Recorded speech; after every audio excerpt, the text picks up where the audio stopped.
सभी विद्यार्थियों का हमारे YouTube चैनल स्टडी विद विकास पर बहुत बहुत स्वागत है।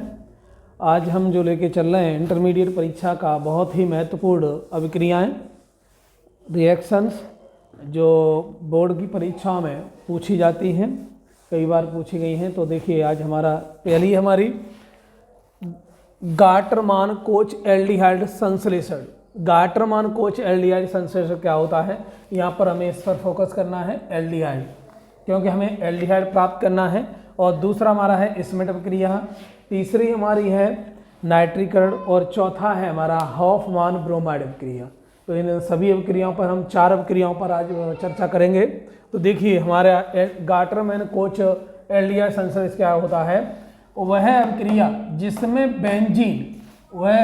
जिसमें क्या होना चाहिए, बेंजीन, कार्बन मोनोऑक्साइड यानी कार्बन मोनोऑक्साइड और HCl के मिश्रण के साथ AlCl3 की उपस्थिति में क्रिया करके क्या बनाती है, एल्डिहाइड बनाती है, यानी एल्डिहाइड देती है। यह क्रिया गाटरमान कोच एल्डिहाइड संश्लेषण कहलाती है। फिर एक बात देखेंगे, कार्बन मोनोऑक्साइड यानी वह क्रिया जिसमें बेंजीन क्या करे, देखिए बेंजीन है C6H6 बेंजीन होता है और CO प्लस HCl यानी दोनों को क्या कर देते हैं, कार्बन मोनोऑक्साइड और हाइड्रोजन क्लोराइड को मिला करके, यानी इनका क्या होता है, हाइड्रोक्लोरिक अम्ल का मिश्रण मिला लेते हैं और ये क्रिया निर्जल AlCl3 की उपस्थिति में होती है।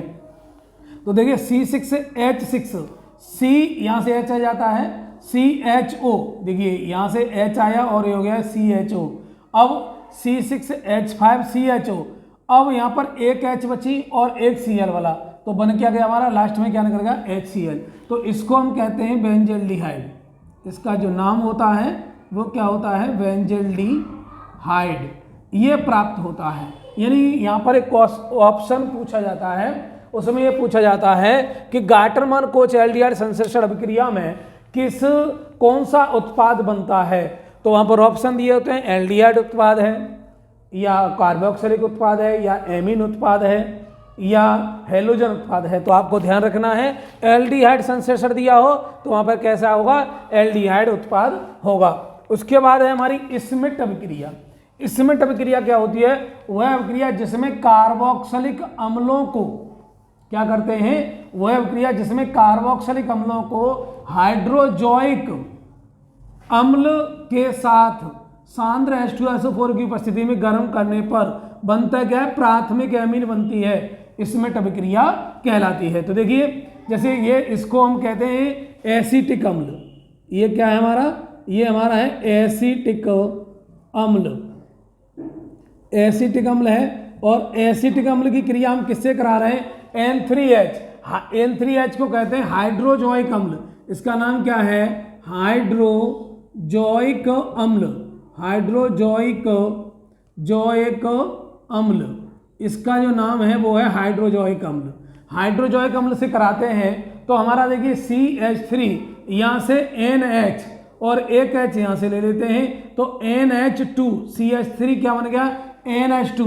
इसका नाम क्या होता है, इसका नाम होता है मैथिल एमीन, इसका जो नाम होगा वो होगा मैथिल एमीन। और देखिए यहाँ पर CO 2 बचे थे तो CO2 बन गया, यहाँ N3 थे तो यहाँ पर N2 बन गया। लेकिन ये अभिक्रिया 2 का गुणा कर लेंगे तो यहाँ N2 हो जाएगा, ठीक है, 3 N2 हो जाएगा। अगर हम यहाँ 3 यहाँ पर कर लें और 2 यहाँ पर कर लें तो ये अभिक्रिया क्या होगा, 3N2, ये इस प्रकार से संतुलित हो जाएगी, ठीक है। इस प्रकार से हम ध्यान देते हैं, लेकिन हम ऐसे ही रखेंगे या इस तरीके से हम इसको क्या कर सकते हैं, बना सकते हैं। एसिटिक अम्ल की क्रिया जब हाइड्रोजोइक अम्ल से कराई जाती है तो मैथिल एमीन बनती है और वह अभिक्रिया हमारी कहलाती है स्मिट अभिक्रिया। तो यहाँ पर स्मिट अभिक्रिया में अगर पूछा जाता है कि क्या उत्पाद बनेगा, तो स्मिट अभिक्रिया में जो उत्पाद बनता है वो एमीन बनता है, यानी जो क्रियात्मक समूह जो निकलेगा वो क्या निकलेगा, एमीन निकलेगा। ऐसे ही हम इसको देख लें तो ये हमारा है बेंजोइक अम्ल, इसका नाम जो होता है वो होता है बेंजोइक अम्ल।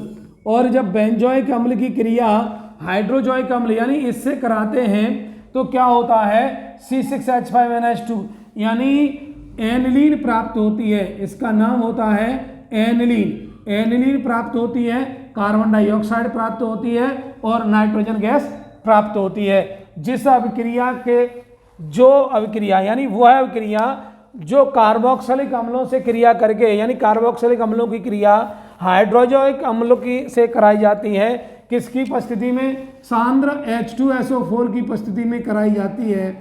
सांद्र H2SO4 की उपस्थिति में कराई जाती है तो हमें एनिलीन, कार्बन डाइऑक्साइड और नाइट्रोजन प्राप्त होती है।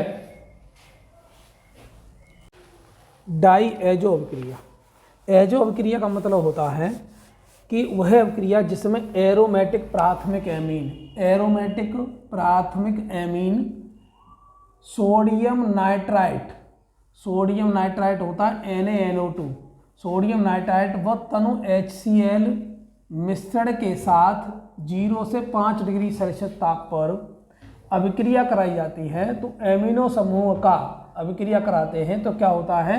एमिनो समूह का डाई एजो समूह में क्या हो जाता है? परिवर्तन हो जाता है। यानी वह अभिक्रिया जिसमें एरोमेटिक प्राथमिक एमीन, देखिए एरोमेटिक है ये प्राथमिक एमीन, इसको हम क्या कहेंगे? एरोमेटिक प्राथमिक। एरोमेटिक का मतलब होता है कि बेंजीन हो, और इसको हम क्या कहते हैं? ये हमारी क्या है? एनिलीन है, इसको प्राथमिक एमीन कहते हैं। यानी एनिलीन सदस्य का, यानी फेनिल सदस्य का, बेंजीन सदस्य का पहला एमाइड समूह है। पहला एमाइड क्या होता है? जिनमें क्या होते हैं? कोई भी एरिल हैलाइड एक हाइड्रोजन परमाणु अमोनिया से एक हाइड्रोजन परमाणु को विस्थापित करके जो एमीन बनाता है वह एमीन कहलाती है हमारी प्राथमिक एमीन। तो यहाँ पर देखिए C6H5NH2 इसको क्या कहेंगे? एनिलीन। और ये क्या है? Sodium nitrite. जब ये सोडियम नाइट्राइट से क्रिया करता है और सांद्र HCl से कितनी उपस्थिति में? 0 से 5 डिग्री सेल्सियस टेम्परेचर पर जब ये क्रिया होती है तो क्या बनता है? C6H5N2Cl, यानी बेंजीन डाई एजोनियम क्लोराइड बनता है, बेंजीन डाई एजोनियम क्लोराइड। इसका जो नाम होता है वो होता है बेंजीन डाई एजोनियम क्लोराइड, यानी ये प्राप्त होता है। और सोडियम क्लोराइड, यहाँ देखिए Na बचा, Na क्या करता है? HCl से क्रिया, Cl से क्रिया कर जाता है, NaCl बन जाता है, यहाँ 2H और ये 2O और यहाँ से 2, यानी और तो ये बन जाता है 2H2O। यानी इस तरीके से क्या बन जाती है? हमारी बेंजीन डाई एजोनियम क्लोराइड प्राप्त हो जाता है। इसके बाद हमारी दूसरी है हॉफमैन ब्रोमाइड अभिक्रिया।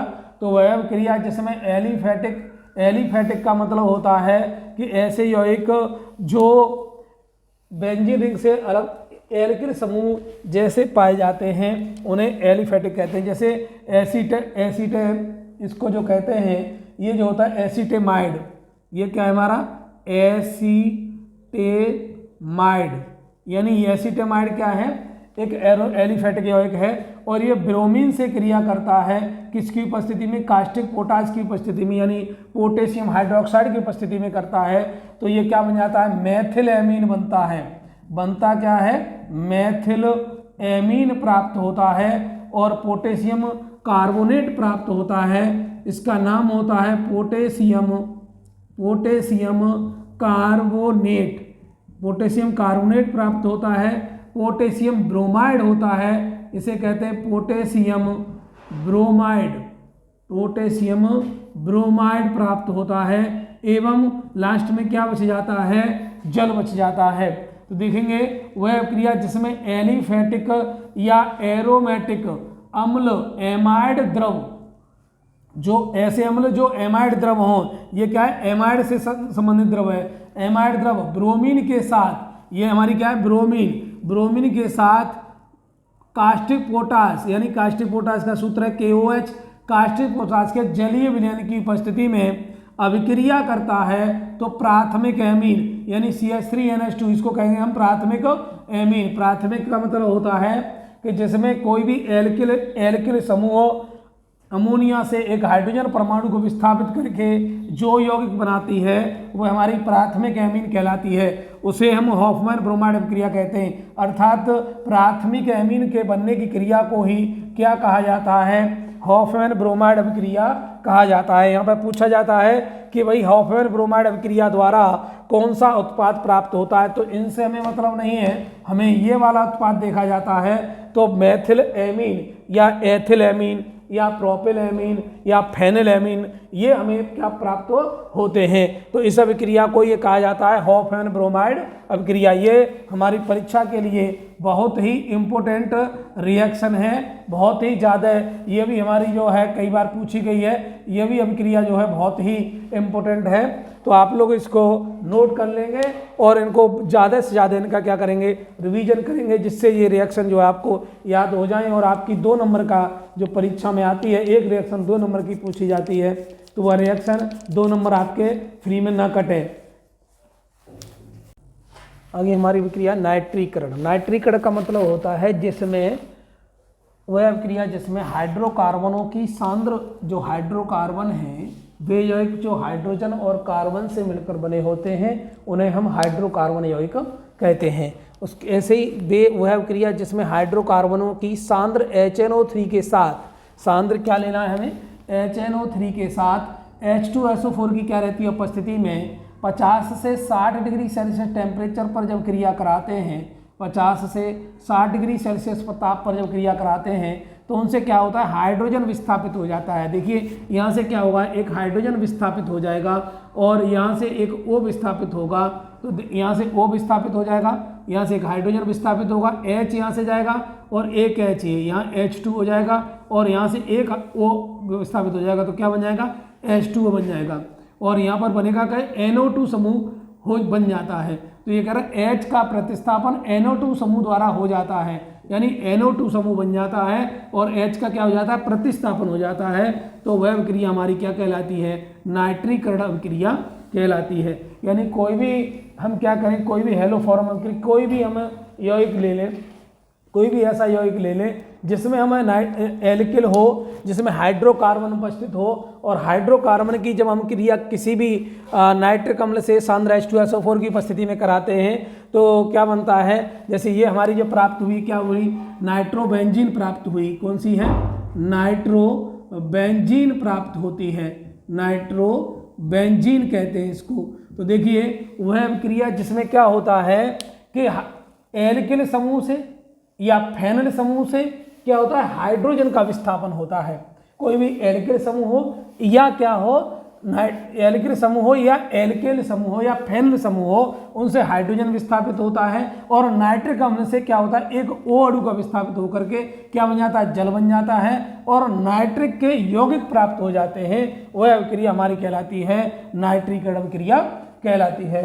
तो अगर आप सभी लोगों को अगर हमारा वीडियो पसंद आए और अगर अच्छा लगे तो हमारे चैनल को प्लीज़ सब्सक्राइब करें और ज़्यादा से ज़्यादा शेयर करें, लाइक करें, जिससे कि आपको आने वाली वीडियो और भी अच्छी जो वीडियो हैं वो आपको प्राप्त होती रहें। बहुत बहुत धन्यवाद और शुभकामनाएं।